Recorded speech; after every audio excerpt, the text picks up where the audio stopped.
तो कैसे हैं आप सभी लोग। आई होप आप सभी बहुत अच्छे होंगे। तो आज के इस लेक्चर में हम कवर करेंगे फार्मास्यूटिकल माइक्रोबायोलॉजी के टॉपिक बैक्टीरिया के बारे में। बैक्टीरिया को समझने से पहले हम थोड़ा सा देख लेते हैं प्रोकैरियोट्स एंड यूकैरियोट्स के बारे में।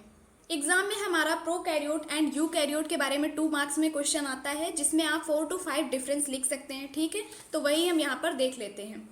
प्रोकैरियोट हमारे यूनिसेलुलर होते हैं एंड यूकैरियोट हमारे मल्टीसेलुलर होते हैं। यूनिसेलुलर मतलब सिंगल सेल, ठीक है, जिनके अंदर जो सेल है वो सिंगल है और यहाँ पर क्या है, बहुत सारी सेल्स का एक स्ट्रक्चर बना हुआ है, वही हमारी क्या है, यूकैरियोट ऑर्गेनिज्म है। प्रोकैरियोट को हम देखते हैं ब्रेक करके,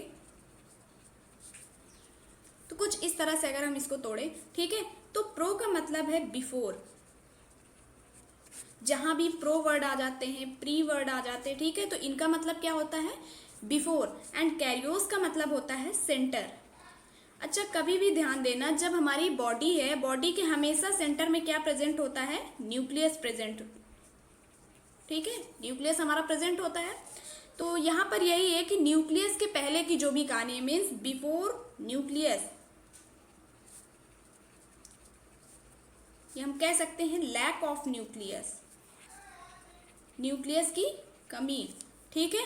अच्छा, यूकैरियोट क्या होते हैं, तो यू मतलब होता है हमारा, इसको आप कैरियोस को तो सेम एज इट इज वैसे ही लिख सकते हो, ठीक है, और इसका मतलब हो जाएगा कैरियोस का सेंटर, वही सेम न्यूक्लियस, और यू का मतलब हो जाता है ट्रू। तो इसके अंदर ट्रू न्यूक्लियस होता है, मीन्स इसके अंदर जो यूकैरियोट के अंदर न्यूक्लियस प्रेजेंट होते हैं, लेकिन हमारे प्रोकैरियोट के अंदर न्यूक्लियस जो होते हैं वो एब्सेंट होते हैं। देख लेते हैं हम इसमें, न्यूक्लियस क्या होता है, प्रोकैरियोट के अंदर एब्सेंट होता है और यहाँ पर प्रेजेंट होता है। आप एक नॉर्मल से अगर चीज़ देखें तो इसके अंदर ज़्यादातर चीज़ें, ये ज़्यादातर क्या सारी चीज़ें ही एब्सेंट होंगी, लेकिन यूकैरियोट के अंदर आपको सारी चीज़ें प्रेजेंट मिलेगी, क्योंकि इसमें जो प्रोकैरियोट होते हैं इसमें मेम्ब्रेन सेल ऑर्गेनल्स जितने भी होते हैं ये एब्सेंट होते हैं। इसके अलावा न्यूक्लियस इसमें प्रेजेंट नहीं होता है, जिसकी वजह से प्रोकैरियोट का जो स्ट्रक्चर होता है वो सिंपल होता है, किसके कंपेयर में, यूकैरियोट के कंपेयर में। यूकैरियोट का स्ट्रक्चर कॉम्प्लेक्स फॉर्म में होता है, क्योंकि इसके अंदर सारी चीज़ें होती हैं, सारी चीज़ें हमें पढ़नी होंगी, ठीक है, और इसका स्ट्रक्चर क्या है, बहुत सिंपल है, क्योंकि सारी चीज़ें एब्सेंट है यहाँ पर। तो आप इसे देख सकते हो, जब मैं पीडीएफ फॉर्म में अपलोड कर दूंगी तो आप वहाँ से ये सारे डिफरेंस तैयार कर लेना। स्टार्ट करते हैं हम अपना बैक्टीरिया। बैक्टीरिया हमारे होते हैं यूनिसेलुलर प्रोकैरियोटिक माइक्रो ऑर्गेनिज्म, जो हमने अभी प्रोकैरियोट के अंदर पढ़ा बैक्टीरिया के बारे में, तो वही सेम चीज़ हम पढ़ेंगे कि बैक्टीरिया हमारे यूनिसेलुलर प्रोकैरियोटिक माइक्रो ऑर्गेनिज्म होते हैं, जिसके अंदर न्यूक्लियस की कमी होती है और क्लोरोफिल की कमी होती है। आप पिछले प्रोकैरियोट के टॉपिक में देख सकते हैं कि क्लोरोप्लास्ट की कमी है, ठीक है, क्लोरोप्लास्ट यहाँ पर क्या है, एब्सेंट है, तो यहाँ भी क्लोरोफिल की कमी है। बैक्टीरिया प्लूरल फॉर्म में है तो बैक्टीरिया बोलेंगे, सिंगुलर फॉर्म में है देन बैक्टीरियम बोलेंगे। जो बैक्टीरियम वर्ड आया है वो हमारे ग्रीक वर्ड से मिलकर बना है, ठीक है, ग्रीक वर्ड से ओरिजिनेट हुआ है, जिसका मतलब है बैक्टीरियोन।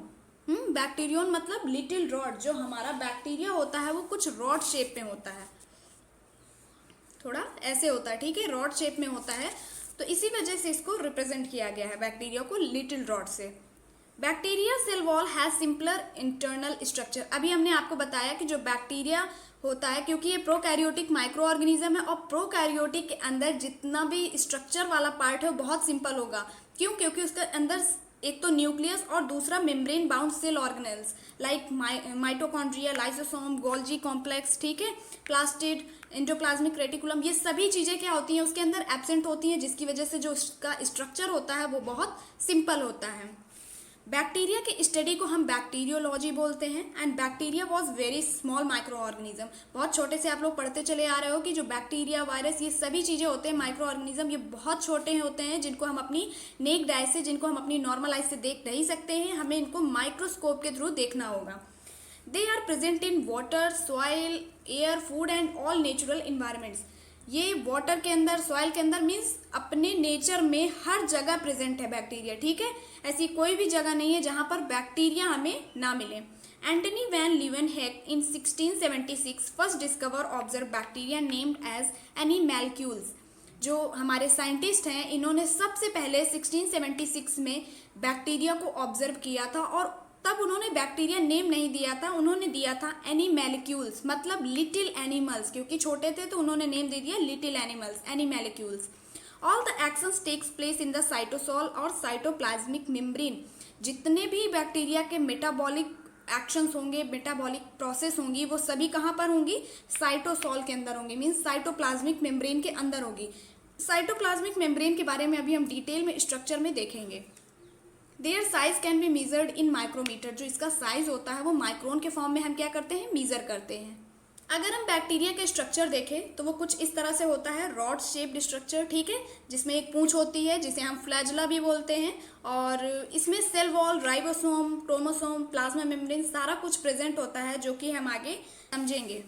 स्ट्रक्चर की बात करें तो अगर हम सेल वॉल के बाहर की बात करें, मीन्स सेल वॉल के बाहर जो भी स्ट्रक्चर प्रेजेंट है वो क्या है? हमारे कैप्सूल्स हैं, फ्लैजला हैं एंड पिलाई हैं।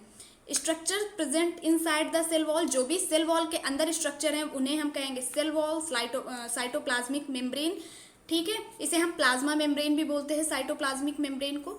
Cytoplasm, ribosomes, mesosomes and nucleoid. Bacteria के स्ट्रक्चर को अब हम समझते हैं डिटेल में। तो पहला जो हमारा पार्ट आया था बैक्टीरिया का, वो क्या था? कैप्सूल था। इस पार्ट में जो पहला पार्ट था वो था क्या? कैप्सूल। तो अब हम देखेंगे कैप्सूल के बारे में। Capsule is a viscous sticky outer most layer of bacteria, जो आउटर मोस्ट सबसे ऊपर की लेयर होती है बैक्टीरिया की, उसे हम कैप्सूल बोलते हैं। और कैप्सूल जरूरी नहीं है कि वो हर तरीके के बैक्टीरिया में प्रेजेंट हो, ठीक है। जिन बैक्टीरिया में कैप्सूल्स प्रेजेंट होते हैं उन्हें हम कैप्सुलेटेड बैक्टीरिया बोलते हैं। ये हमारे विस्कस होते हैं, थोड़े से गड्ढे और चिपचिपे से होते हैं, ठीक। तो ये एडेशन का भी काम कर सकते हैं, मीन्स जो दूसरे बैक्टीरिया हैं ये किसी एक दूसरे से क्या हो सकते हैं? चिपक भी सकते हैं। तो it is made up of 98% water, ये हमारे 98% वाटर से और 2% पॉलीसेक्राइड या ग्लाइकोप्रोटीन या पॉलीपेप्टाइड से बने होते हैं, ठीक है। दो तरीके के हमारे कैप्सूल होते हैं, एक मैक्रो कैप्सूल होता है और एक माइक्रो कैप्सूल होता है। अच्छा, इसी से हम पता लगा सकते हैं कि जो भी हमारा बैक्टीरिया है वो कितना खतरनाक है हमारे लिए, ठीक है। हमारे जो बैक्टीरिया होते हैं देखो हमारी बॉडी के लिए हार्मफुल भी होते हैं और हमारी बॉडी के लिए यूजफुल भी होते हैं। लाइक जो कर्ड में बैक्टीरिया प्रेजेंट होता है लैक्टोबैसिलस, ये हमारी बॉडी के लिए, ये जो हमारे गट में बैक्टीरिया प्रेजेंट होते हैं ये कितने हमारे यूजफुल होते हैं, है ना। लेकिन कुछ हमारे बैक्टीरिया लाइक कॉलेरा, तो ये सभी बैक्टीरिया हमारी बॉडी के लिए क्या होते हैं? हार्मफुल होते हैं। ये हमारी बॉडी में डिजीज कॉज करते हैं, इन्फेक्शन कॉज करते हैं। तो जो इस तरह के बैक्टीरिया हैं, गुड बैक्टीरिया, बैड बैक्टीरिया, ये सभी चीजें हम पता लगा सकते हैं उसके कैप्सूल से। अगर कैप्सूल की थिकनेस क्या है? 0.2 μm है तो उसको हम माइक्रो कैप्सूल बोलेंगे, मीन्स इसकी थिकनेस क्या है? ज़्यादा है, जिसकी वजह से हम इसे मैक्रो कैप्सूल बोलेंगे। और इसको हम लाइट माइक्रोस्कोप से देख सकते हैं। माइक्रो कैप्सूल की हमारी थिकनेस कितनी है? 0.2 μm से कम, ठीक है। और इसको हम इलेक्ट्रॉन माइक्रोस्कोप के थ्रू देखेंगे। अच्छा, कैप्सूल का फंक्शन क्या क्या है? It protects the cell from drying. जो बैक्टीरिया की सेल होती है वो 98% जो वाटर से बनी हुई होती है, ठीक है। तो ये सेल को ड्राई नहीं होने देती है, क्योंकि हमारा कैप्सूल में 98% वाटर होता है, तो ये जो बैक्टीरिया की सेल है उसे ड्राई होने से बचाता है। दूसरी चीज, capsules protect the bacteria from active antibacterial agents. जो हम क्या लेते हैं? एक्टिव एंटीबैक्टीरियल एजेंट्स लेते हैं, एंटीबायोटिक्स लेते हैं। तो ये बहुत हद तक कैप्सूल उन्हें बचाने की कोशिश करता है, बैक्टीरिया को उनसे प्रोटेक्ट करने की कोशिश करते हैं। अब हम देखते हैं सेल वॉल के बारे में। सेकंड लेयर हमारी क्या थी? सेल वॉल, ठीक है। ये हमारी सेकंड लेयर है ना, और ये क्या है? Cell wall. Cell wall is situated between the capsule and cytoplasmic membrane. Cytoplasmic membrane को हम प्लाज्मा मेम्ब्रेन भी बोलते हैं। तो आप देख सकते हैं कि ये हमारी जो थर्ड लेयर है, ठीक, ये प्लाज्मा मेम्ब्रेन की है, और दूसरी लेयर हमारी सेल वॉल और पहली कैप्सूल। तो मीन्स कैप्सूल और प्लाज्मा मेम्ब्रेन के बीच में कौन सी लेयर आ रही है? सेल वॉल आ रही है। तो इसको हम लिख सकते हैं cell wall is situated between the capsule and cytoplasmic membrane. ये हमारा रिजिड स्ट्रक्चर होता है जो कि हमारे बैक्टीरिया के सेल को, ठीक है, जो हमारे बैक्टीरियल सेल को शेप देता है। जो ये रॉड शेप मिल रहा है उन्हें, ये बहुत सारे शेप्स में हमारे प्रेजेंट होते हैं बैक्टीरिया। तो जो ये सेल वॉल है उन्हें डिफिनिट शेप प्रोवाइड करता है। It is about 10 to 20 nanometre in thickness. जो इसकी थिकनेस होती है वो 10 से 20 नैनोमीटर तक की होती है। हमने देखा कि जो बैक्टीरिया की कैप्सूल थी वो बनी हुई थी पॉलीसेकेराइड से, ठीक है, और सेल वॉल हमारी बनी है पेप्टाइडोग्लाइकोन से, मींस दो चीज़ों से। ये जो पॉलीमर है उसको हम क्या बोलेंगे? पेप्टाइडोग्लाइकेन। और ये हमारे दो चीज़ों से मिलकर बना होता है, एक तो शुगर और दूसरा एमिनो एसिड से। Peptidoglycan also called murein and mucopeptide. इसे हम म्यूरेन और म्यूकोपेप्टाइड के नाम से भी बोलते हैं। सेल वॉल के फंक्शन ये है, पहली चीज कि ये सेल को जो है शेप देता है, जो भी हमारा बैक्टीरिया है उसको शेप देता है, ठीक है, एक डेफिनेट शेप प्रोवाइड करता है।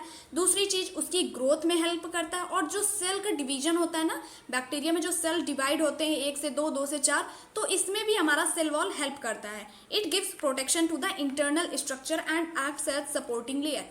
देखो अब ये क्या है, एक रिजिड स्ट्रक्चर है, तो ये अंदर के जो इंटरनल स्ट्रक्चर है उन्हें सपोर्ट प्रोवाइड करता है। दूसरी चीज ये प्रोटेक्शन भी उन्हें प्रोवाइड करता है। साइटोप्लाज्मिक मेम्ब्रेन को हम प्लाज्मा मेम्ब्रेन भी बोलते हैं। Plasmic membrane lies below the cell wall. जो सेल वॉल थी, सेल वॉल के नीचे क्या प्रेजेंट होता है, प्लाज्मिक मेम्ब्रेन प्रेजेंट होती है। इसकी थिकनेस क्या होती है, 5 to 10 नैनोमीटर होती है। देखो ये सारी चीज़ें जो है लर्न करने वाली है, मैंने आपको बेसिक में जो लिखा है वो समझा दिया, ठीक है। बाकी आपको जो इसकी थिकनेस क्या है, इसकी लेंथ क्या है, ये सभी चीज़ें आपको लर्न करनी पड़ेंगी थोड़ा। तो plasmic membrane just sell wall के नीचे प्रेजेंट होती है, और अप्रॉक्सीमेटली इसकी जो लेंथ होती है वो 5 to 10 नैनोमीटर थिक होती है।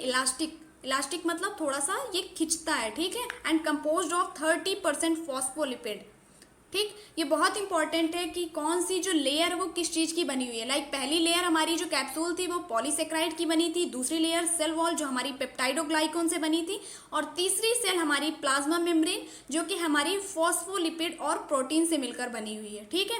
तो 30% फॉस्फोलिपिड है और 70% हमारा प्रोटीन है।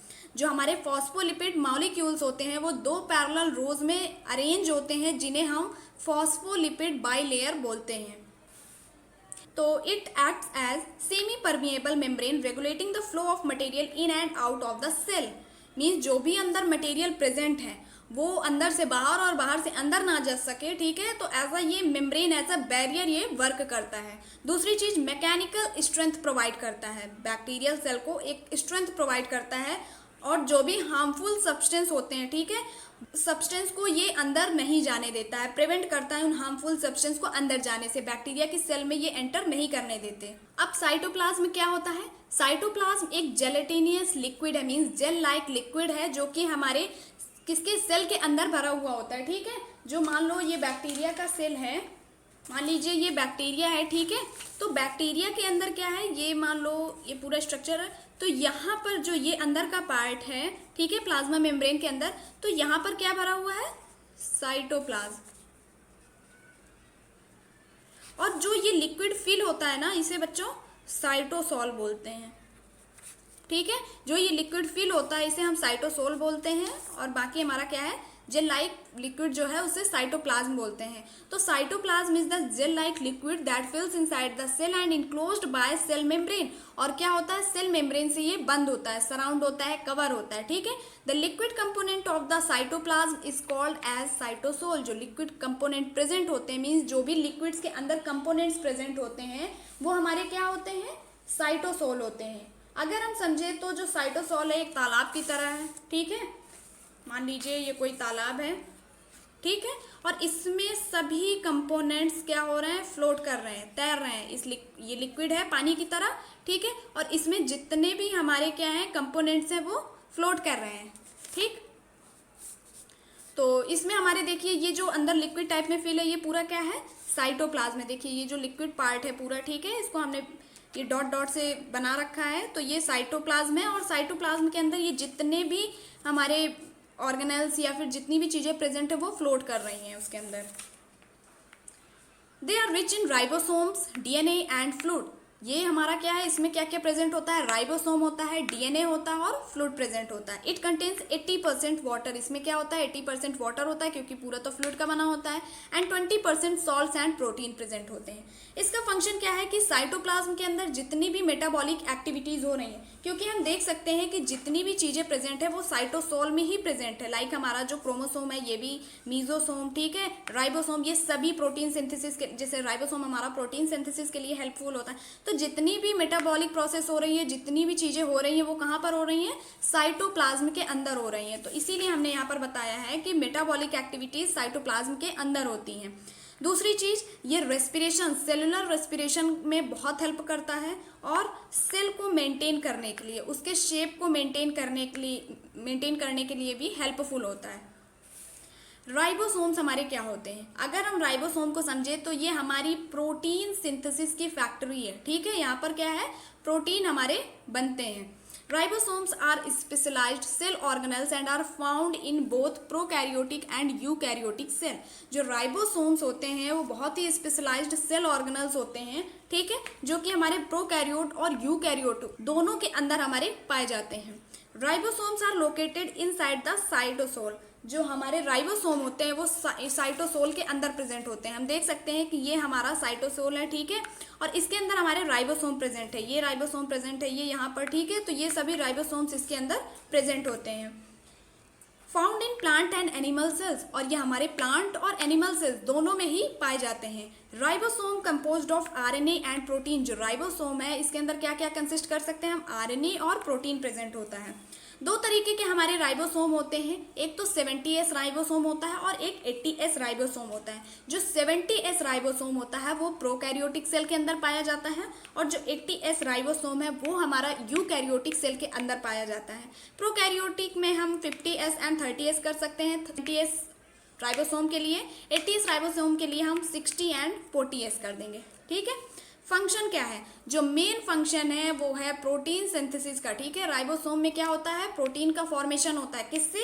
अमीनो एसिड से प्रोटीन का फॉर्मेशन होता है, और जब अमीनो एसिड से प्रोटीन का फॉर्मेशन होता है उस प्रोसेस को हम बोलते हैं ट्रांसलेशन। अब समझते हैं हम मीजोसोम्स के बारे में। जो मीजोसोम्स होते हैं वो प्लाज्मा मेम्ब्रेन का ही एक्सटेंशन है। थोड़ा सा प्लाज्मा मेम्ब्रेन क्या है, एक्सटेंड हो गया, बढ़ गया है, ठीक है। तो वही हमारे क्या होते हैं, मीजोसोम होते हैं। अगर हम इसको फिगर में देखें तो ये हमारा मीजोसोम है, ठीक है। तो ये देखिए जो प्लाज्मा मेम्ब्रेन का कुछ स्ट्रक्चर है, कुछ पार्ट है, ये एक्सटेंड होकर के क्या बना रहा है, मीजोसोम बना रहा है। इसके फंक्शन क्या होते हैं वो हम कवर करते हैं। इसे हम बैक्टीरिया की रेस्पिरेटरी साइट भी बोलते हैं क्योंकि ये रेस्पिरेशन में हेल्प करता है, ठीक है। फंक्शन इसका ये है कि ये सेल वॉल की सिंथेसिस में हेल्प करता है, ठीक है, सेल वॉल को बनाने में हेल्प करता है। सेल डिवीजन, जो सेल हमारी डिवाइड होती है उसमें हेल्प करता है। डीएनए के रेप्लिकेशन में। फ्लैजला देखते हैं अब। फ्लैजला जो हम एक लंबी सी पूंछ देख रहे थे बैक्टीरिया के अंदर, ठीक है, बैक्टीरिया में वही हमारे फ्लैजला होती है। ये जो है हमारी वो क्या होती है, फ्लैजला होती है। फ्लैजला एक भी हो सकती है, दो भी हो सकती है, चार भी हो सकती है, उसके हिसाब से उनकी नेमिंग होती है, ठीक है। तो फ्लैजला क्या है हमारा 15 to 20 nm मीन्स नैनोमीटर इसकी क्या है, फिलामेंट लेंथ है। हेयर लाइक हेलिकल स्ट्रक्चर होता है, ये थोड़ा सा हेयर लाइक स्ट्रक्चर होता है, ठीक है। Present outside the cell, cell के बाहर प्रेजेंट होता है। Filament, hook and basal body are parts of flagella. Flagella के तीन पार्ट है, क्या क्या है, फिलामेंट है, हुक है एंड बेसल बॉडी। जो हुक और फिलामेंट है ये कंपोज करते हैं प्रोटीन सब यूनिट्स को, जिसे हम फ्लैजलिन के नाम से जानते हैं। फ्लैजला मेनली रिस्पॉन्सिबल होता है बैक्टीरिया की मोटिलिटी के लिए। मीन्स एक तरह से अगर हम कहें तो ये बैक्टीरिया को सिग्नल देता है, ये बैक्टीरिया का एंटीना होता है कि आपको किस तरफ मूव करना है, ठीक है। तो वो फ्लैजला के थ्रू मूव करते हैं हमारे बैक्टीरिया। अब हम देखते हैं pili. Hair like appendages present on the surface of the bacteria. Bacteria के सर्फेस में जो हेयर लाइक स्ट्रक्चर प्रेजेंट होते हैं उन्हें हम फिम्ब्री या फिर पिलाई बोलते हैं। ये हमारे हेयर लाइक स्ट्रक्चर प्रेजेंट है ना outside the cell of the bacteria, तो ये हमारे क्या होते हैं, pili. They are smaller than flagella. Flagella की लेंथ क्या थी, ज़्यादा थी। फ्लैजला हमारा एक प्रेजेंट था और ये लंबा सा था, ठीक है। लेकिन हमारे पिलाई की क्या है, लेंथ बहुत छोटी है, ठीक है। तो ये छोटे छोटे से हेयर्स प्रेजेंट होते हैं।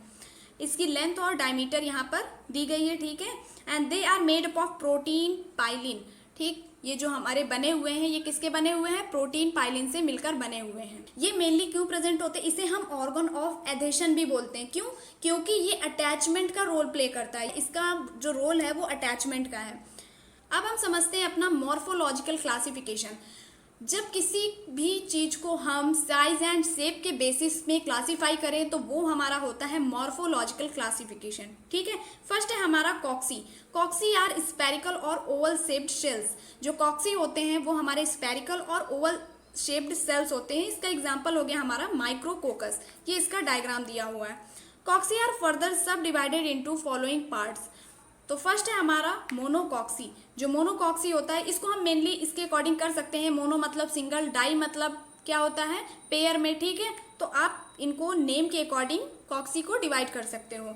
कि मोनोकॉक्सी में एक प्रेजेंट है, डिप्लोकॉक्सी में क्या है, पेयर के फॉर्म में है, स्ट्रेप्टो में चेन के फॉर्म में है, एंड स्टेफिलोकॉक्सी में हमारा बंच के फॉर्म में है, लाइक ग्रेप्स वगैरह जैसे होते हैं, और टेट्राइड के फॉर्म में 4 हमारे प्रेजेंट है। ठीक है, हमारा bacillus. The word bacillus originated from Greek word. देखो ज़्यादातर जो वर्ड होते हैं हमारे कहाँ से ओरिजिनेट होते हैं, ग्रीक वर्ड से ही ओरिजिनेट दिखते मिलते हैं। ठीक है, तो कभी याद ना आए तो ये लिख देना। बैसिलस मीन्स रॉड और स्टिक। जो बैसिलस होता है उसका मतलब है रॉड या फिर स्टिक के फॉर्म में। ठीक, तो उसे हम क्या बोलेंगे, बैसिलस बोलेंगे। They are rod shaped cells. ये जो होते हैं हमारे रॉड शेप्ड सेल्स होते हैं। एग्जाम्पल हमारा बैसिलस एंथ्रैक्स, ये आप रॉड शेप में देख सकते हैं। ठीक है, ये छोटे छोटे से फिगर बना देंगे तो ये ज़्यादा अफेक्ट करता है हमारे एग्जाम में।